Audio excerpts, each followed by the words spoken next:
asalaamaaleykum mbokki Fouta ñu ngi leen di nuyu di leen ziyaare dañoo xaw a am tuuti njàkkare ci situation bi nga xam ne moom la ñuy dund ba tax ci bëccëg bi ñuy dem Ranérou demoon nañu ba jàpp ni sax dañu war a suspendre programme bi waaye dañu bëgg nit ñi jàpp rek mooy yoonu Pastef bi mu dooree ba léegi dañuy wax nit ñi ñun la ñuy def bu ko kenn méngalee ak politique ci nañ ko xamee woon Sénégal la ñuy def jàpp nañ ni dañ koy boole ci jaamu yàlla mooy sonn ngir réew mi baax pour suñuy rakk suñuy doom ak suñuy sët mën fee fekk réew mu gën réew mu ñuy dund ci jamono ji kon saa suñu amee yu mel nii dañuy jàpp ni ki nekkoon ci campagne jóg dem doxi ngir gën a convaincre sénégalais yi ci pertinence projet bi moom bu ko yàlla jëlee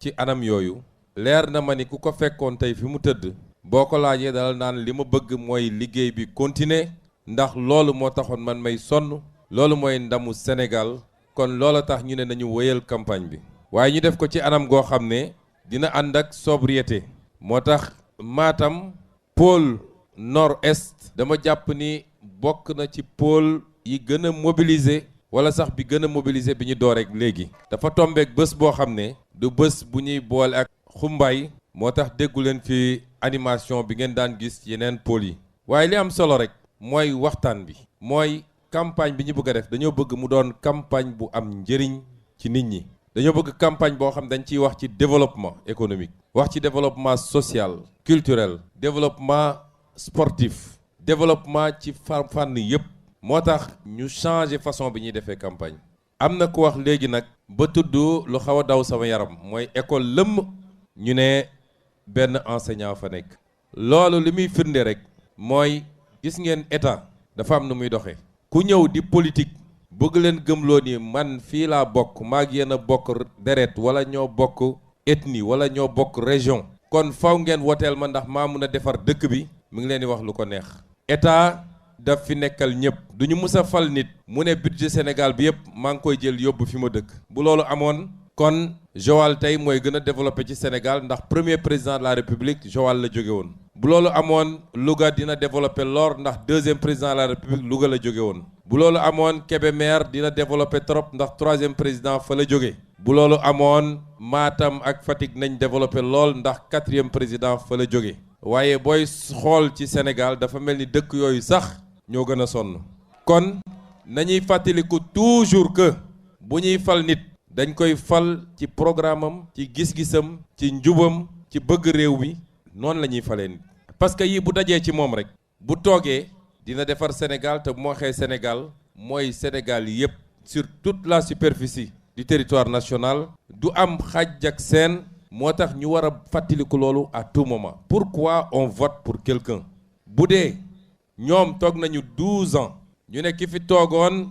cosaanam fii la dégg naa am na candidat boo xam ne mi ngi wër département de Matam yor fourgonnette am def ci xaalis bu dul jeex foog ni mën na jënd Matam waay li ma bëgg a wax ci lu gàtt tey du bës sax sànni xeer moo tax du ma ci sori bu doon loolu am na lu ma ci waajaloon yu bëri pour leeral mbir yi waaye am na candidat yoo xam ne ku leen sànnil tam yàq nga sa carte ci ñaari fànn ba ca njëkk mooy assemblée nationale duñ fa yàgg de ndax ñu war a layoog réew mi la te mënuñoo am immunité bu leen teree layoog réew mi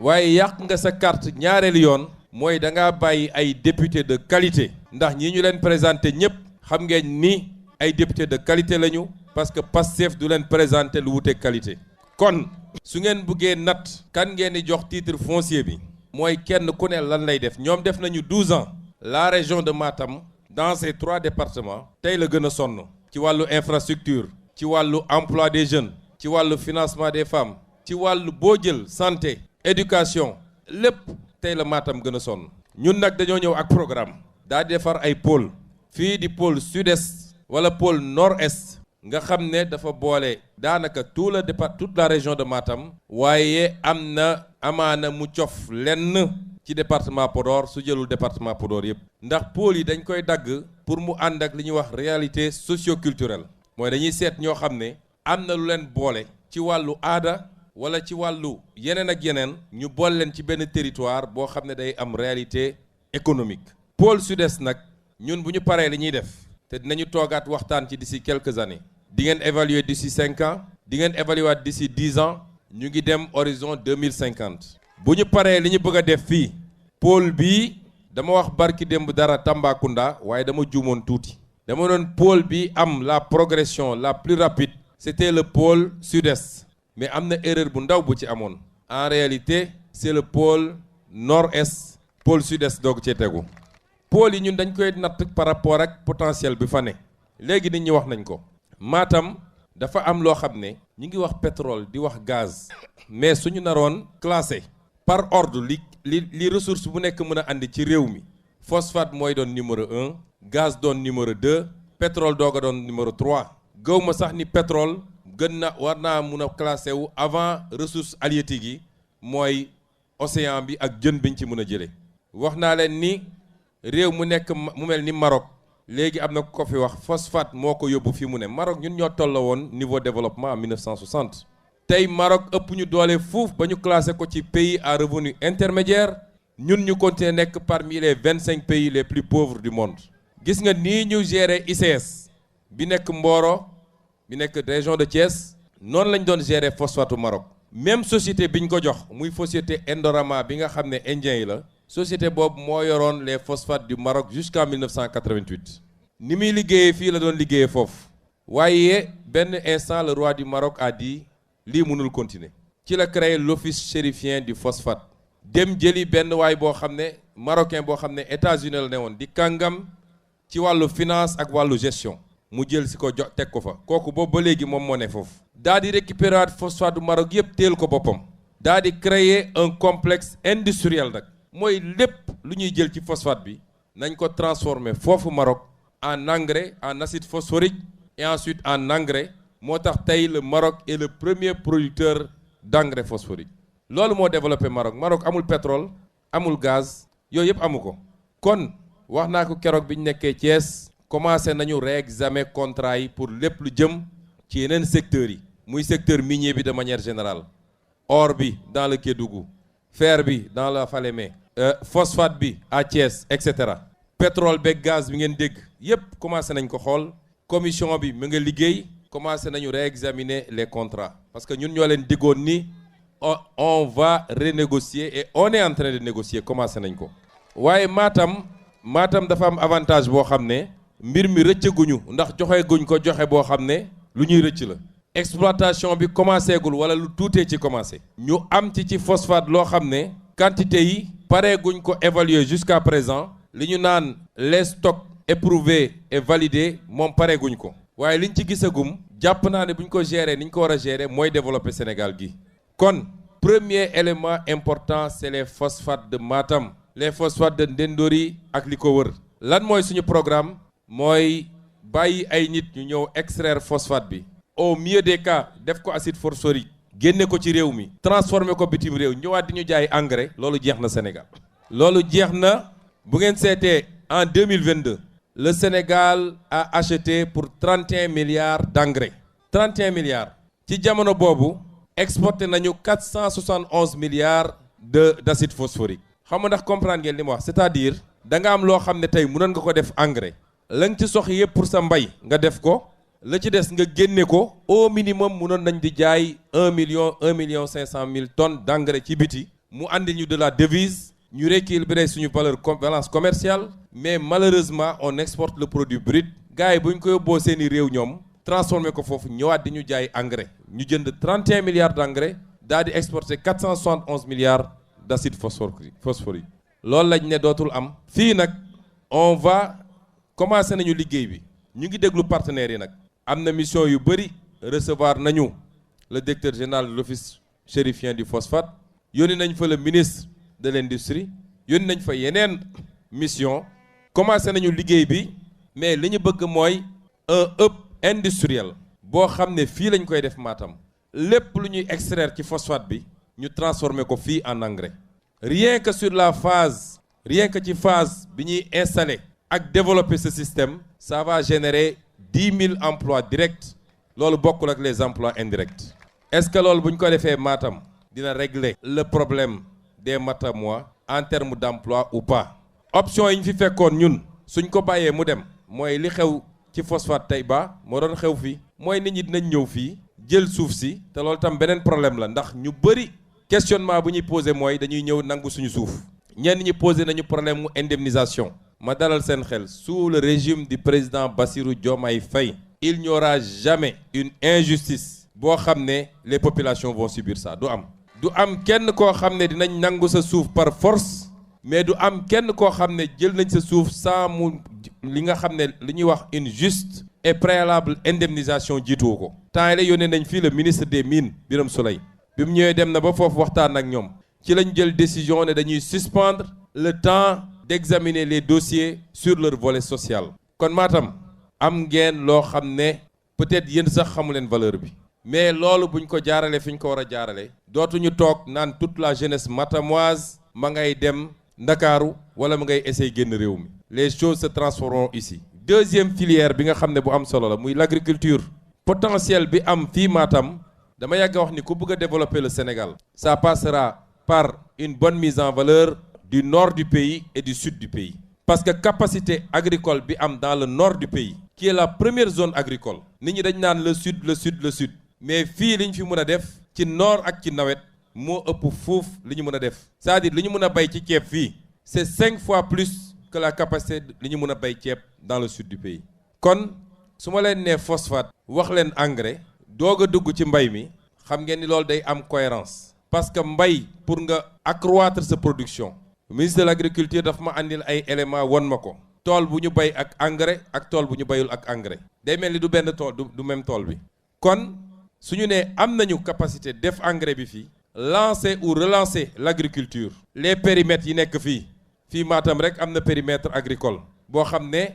tey pratiquement c'est à l'agonie noonu la amee fële ci Podor noonu la amee ci Ndioum noonu la amee sur toute la vallée du fleuve Sénégal relancer ce programme agricole là en le modernisant d'abord les petites exploitations agricoles 1 hectare wala 2 hectares jël ay tracteurs di jox kenn ku nekk yàq la moo tax fii gis nañ fi ay tracteurs yoo xam ne joxoon ko fii waaye Mauritanie la mujje parce que ki nga ko jox mënu koo utiliser dans une petite exploitation moo tax suñu premier gouvernement ñu créer un secrétaire d'État aux coopératives agricoles te doomu Matam lañ ko dénk muy Alpha Ba di ministre dans le gouvernement li tax ñu def ko mooy il faut que les agriculteurs les producteurs ñu organiser leen là où tu amènes un parc de 10 tracteurs de 20 tracteurs de 50 ak tracteurs mooy le modèle des unions yi ñu créé woon te yàq ko au lieu nga naan kenn ku ne dama koy jox tracteur mais dañuy parquer tracteurs yi quelque part ku soxla ñu ñëw defal la dañ la war a defal peut-être nga joxe contribution symbolique pour le carburant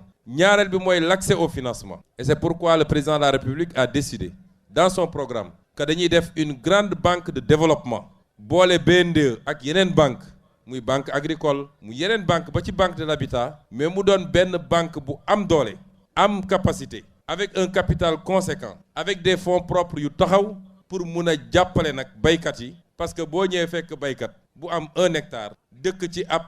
kaasam nga ne ko jox ma garantie pour ma jox la un prêt boo xam ne taux d'intérêt bi à la limite c'est un taux d'intérêt usurier kooku da nga koo bëgg a sonal moo tax lenn ci baykat yi fi mu ne nii ñi nga am ay bor yu ñu mënul fay moo tax on va examiner tous les mécanismes de financement l'économie sociale et solidaire bokk na ci lu tax ñu def ko moom it un ministère à part entière parce que moom mën a toucher cette catégorie là la microfinance et même la finance islamique nga xam ne am na ay xeetu produits yoo xam ne moom moo gën a méngoo parce que xam ngeen ni finance islamique li ko wuteeg finance classique finance conventionnelle c'est le principe du partage des profits mais également des risques yooyu yëpp buñ ko boolee ba dajale ko ñëw revitaliser les périmètres agricoles jox baykat yi des financements refaire vivre li nga xam ne mooy les bassins les mares et les lacs yi nekkoon fii nga xam ne loolu en dehors du fait que ndox dina am à temps plein culture irriguée dinañ ko mën a def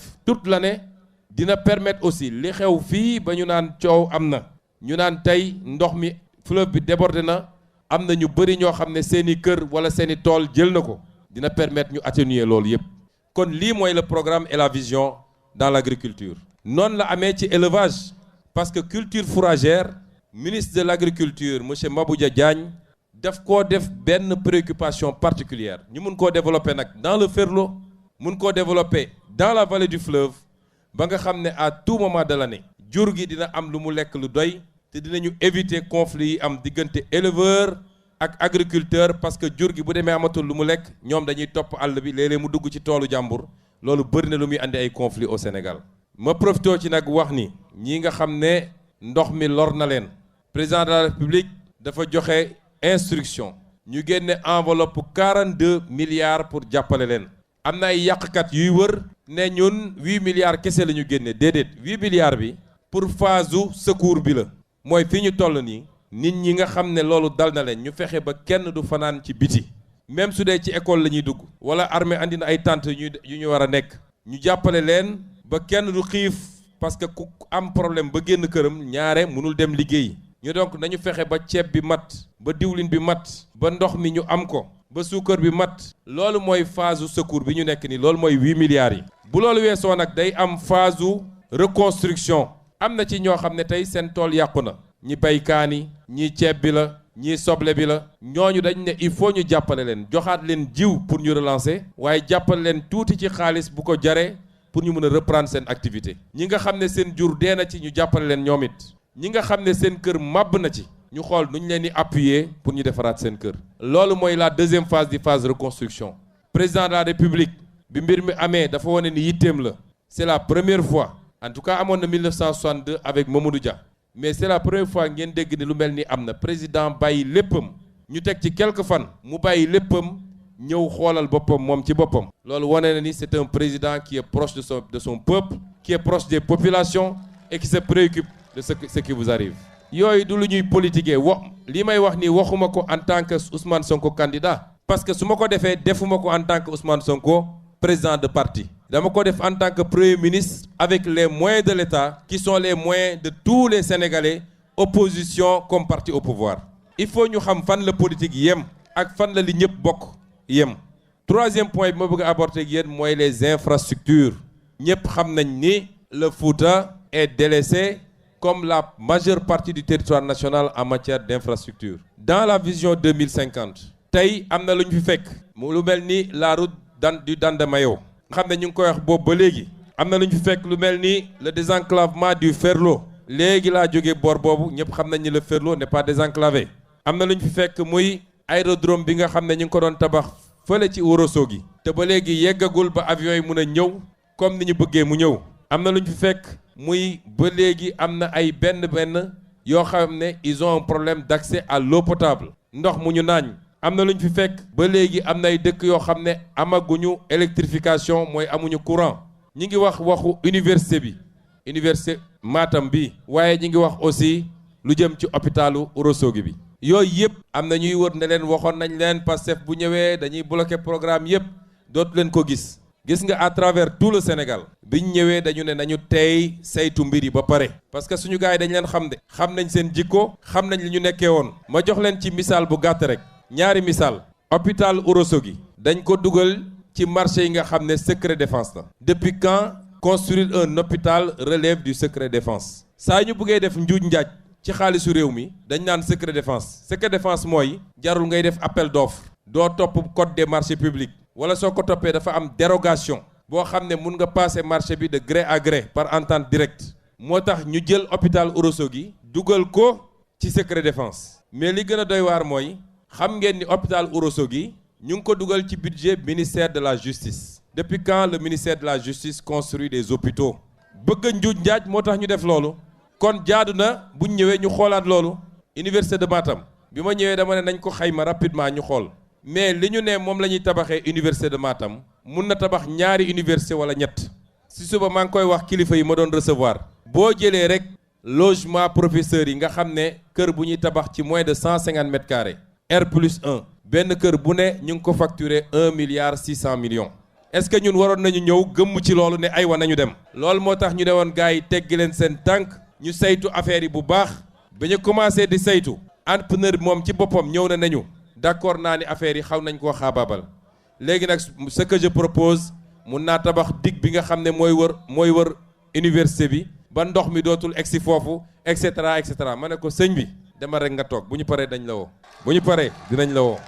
ñiy wër fii naan leen dañoo dañuy bloquer les projets li ma leen mën a garantir fii mooy bu soobee yàlla ce qu'on va faire dans le Fouta ce qu'on va faire dans la région de Matam de 1960 à maintenant aucun régime n'aura fait le 10e de ce qu'on va faire ici loolu man maa leen jox garantie bi waaye en matière d'infrastructure boo nee pôle industriel nga def fi li ñu bëgg a def ci phosphate bi def fi li ñu bëgg a def ci agriculture bi nga xam ne day ànd ak agropole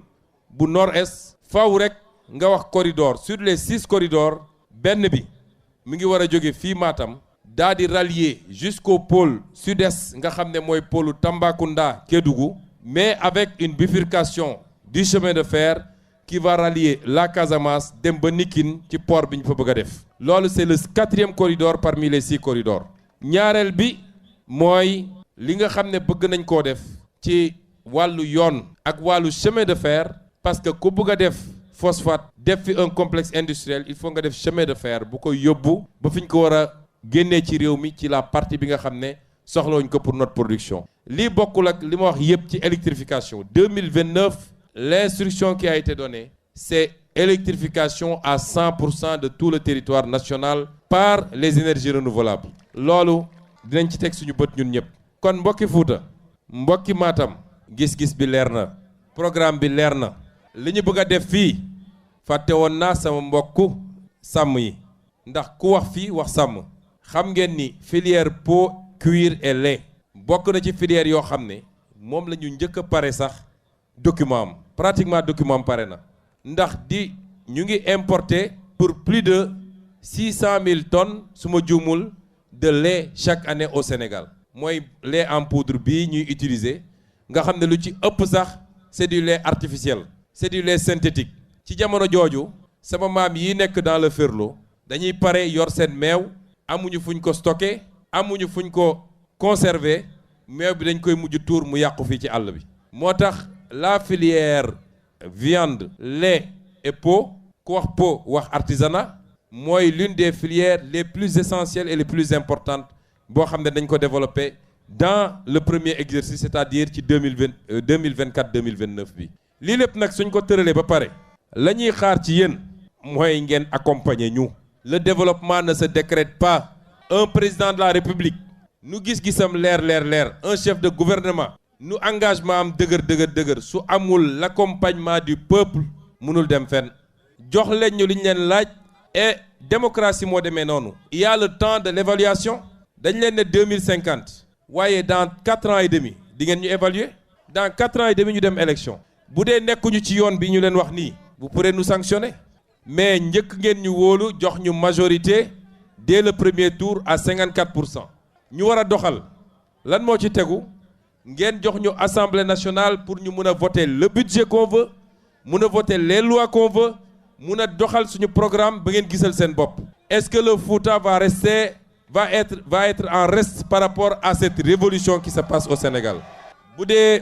dee ñun ñëpp d'accord nañ ni la première grande révolution fii lañ ko defee avec l'honorable Thierno Souleymane Baal révolution bii commencé Sénégal parce que révolution la de lii xew nii révolution la moo tax suñu yeneen nawle yi dama leen def nawle parce que respecté naa leen mais suñu vis-à-vis la nouvelle opposition on est passé de l'ex-Pastef à la nouvelle opposition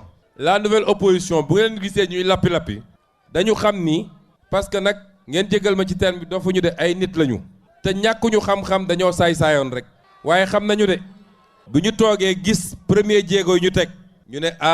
ñii de bu ñu leen bàyyee ba ñu développé ñun suñu carrière politique jeex na dootuñu ñeme taxaw fenn laaj baatu askan wi loolu tax ñuy tëb di dal mais cette révolution qui est en cours le Fouta pour ce qu'il représente dans ce Sénégal pour tous les grands hommes que le Fouta a produits pour ce Sénégal et pour l'Afrique pour tous les grands combats que le Fouta a menés le Fouta n'a pas le droit de rester en arrière de ce combat il n'a pas le droit jour bu ñuy décompter ne ñan ñoo porté woon combat bi ñan ñoo def le résultat qui a permis la transformation waruñu ci lim ñeneen fàtte Fouta et c'est ça le défi qui vous est lancé et c'est un défi moo tax kii dafa ne 80% mais yéen dama leen di sas lu ëpp ñuy sas yu ci des parce que da ngeen raté premier mi-temps bi yéen a war a nag jouer deuxième mi-temps bi waa Fouta yéen a war a jouer deuxième mi-temps bi yéen a war a won le Sénégal que liñ leen bëggoon a cliché bi ñu bëgg a def ci Fouta ne Fouta dafa am ñu ko moom te teguñu ko ci dara lu dul fa laa dëkk ngeen won leen ni le Fouta lenn rek moo ko intéressé mooy le développement du Fouta le progrès du Fouta qui est le progrès du Sénégal et le développement du Sénégal dama yàgg wax ni Sénégal ku koy defar rek man kooku laa àndal bu ñu ma àndiloon un japonais jox ko nationalité sénégalaise ñu ne ma japonais bi ku ko jox 10 ans Sénégal mu soppi Sénégal ma voteel ko parce que on veut le progrès on veut le développement on veut la justice on veut l'équité territoriale loolu rek moo ñu intéressé kon dem leen ngeen jël carte électeur yi parce que carte électeur mooy def la différence su dee am na benn yu ko jëlul dem leen jël ko ñaareel bi bu leen jàpp ni élection législative c'est moins important que l'élection présidentielle man damay wax ni dans un pays normal assemblée nationale sax moo gën a important présidence de la république parce que moom mooy saytu bu président waree jàdd mu ne ko sëñ bi dellu sil lii duma la ko woteel parce que baaxul ci réew mi moom mooy saytu bu gars yi defee naka sudul noonu mu taxawal commission d'enquête parlementaire wala mu taxawal haute cour de justice bu dee ay ministre ñoo def lu ñu warul def ne leen kaay leen ñëw layoog askan wi loolu lan moo ko ëpp solo ci réew moom mooy voté budget boo xam ne moo naan santé bi lii moo ciy dem éducation bi lii moo ciy dem lii ak lii moo ciy dem kon lii ñu jëm nii dafa am solo moo tax ma ñaan leen ngeen génn massivement parce que le taux de participation est important également c'est un indicateur dès 7 heures du matin na nit ñi fees dell ci bureau de vote yi 11 heures ku dugg ci bureau de vote boo xoolee li nekk ci suuf xam ni Pastef gagné na élection yi de manière très large bu ñu toogee nag ba 20 heures wax naa ni dama lancer un défi à tous les départements du Sénégal bu ñu toogee ba 20 heures dinañu woo département par département ba xam nag ban département moo gën a performer moo gën a def résultat moo ëppale score est-ce que le département de Matam le département de Kanel le département de Ranérou est-ce que vous accepterez d'être en marge de ce mouvement képp kuy kilifa di responsable politique dem ba jàpp ni gis nga ni lii moo war a yóbbu Sénégal fi ñu bëgg mu yegg nga bàyyi say te ñëw jàpp si ñu ngi lay gërëm di la remercier te gëw ma ni leader politique yàgg naa feesal li ñu feesal fii tey mais nag am na lu changé ren am na lu changé ña ko doon def la leen doon yombalal mbir mi mooy ñoom ñoo yoroon pouvoir bi yoratuñ ko moo tax may wax nag ni ku dul sénégalais lii sa jàmm mooy élection bi élection Sénégal la waa Sénégal du ñu dem voter dëkku keneen bu keneen jóge dëkkam ñëw voter fi ku ñëw nag lu la ci fekk yaa ko teg sa bopp lu la ci fekk yaa ko teg sa bopp ba ñuy nekk opposition bi ñu nekk opposition amoon nañu ay solution dama daan wax gars yi koñ bu nekk ñi dëkk ci koñ bi xamante nañu kon ku jóge feneen koo xam ne bokkoo ci koñ bi ñëw bëgg a voter ci koñ bi les jeunes du quartier n'ont qu'à régler le problème gis nga bi ñu ko defee Ziguinchor mu am acteur politique bu demoon Guinée-Bissau daal di yeb ay car ñëw booy toog ba guddi samedi ci guddi ñu dem fekk leen fi ñu leen logé woon ne leen ku ci bëgg jàmm suba bul génn dem voter ji ndax soo génnee lu la ci fekk yaa ko teg sa bopp ñooñu noonu la ñu toogee bés boobu ba ngoon ñu jëlaat seen carte dem ñibbi loolu bu leen ko bàyyi ba léegi de waaye dañ ciy teg lu leer ministre de l'intérieur va prendre toutes les dispositions ñun Pastef duñu mus a dem jëli des gens à l'étranger pour ñëw voter ñu kon duñu accepter keneen def ko donc on prendra toutes les dispositions waaye na ngeen ñu ci yombal lu bëri nag parce que xam nga dans les zones frontalières c'est les mêmes familles nit mun na ñëw 2 jours avant 3 jours avant dal ci kër cousin am wala dal ci kër oncle am loo ci mën suñ ko signalewul ni kii waru fee voter parce qu'il n'est pas sénégalais dina jafe kon nañu jël mais nag jël ay gaali gaal di traverser bésu élection bi loolu moom on prendra toutes les dispositions ba kenn du ko def et l'élection se jouera entre les Sénégalais parce que c'est une élection du Sénégal c'est pas une élection de notre pays kon ñu ngi leen di gërëm di leen sant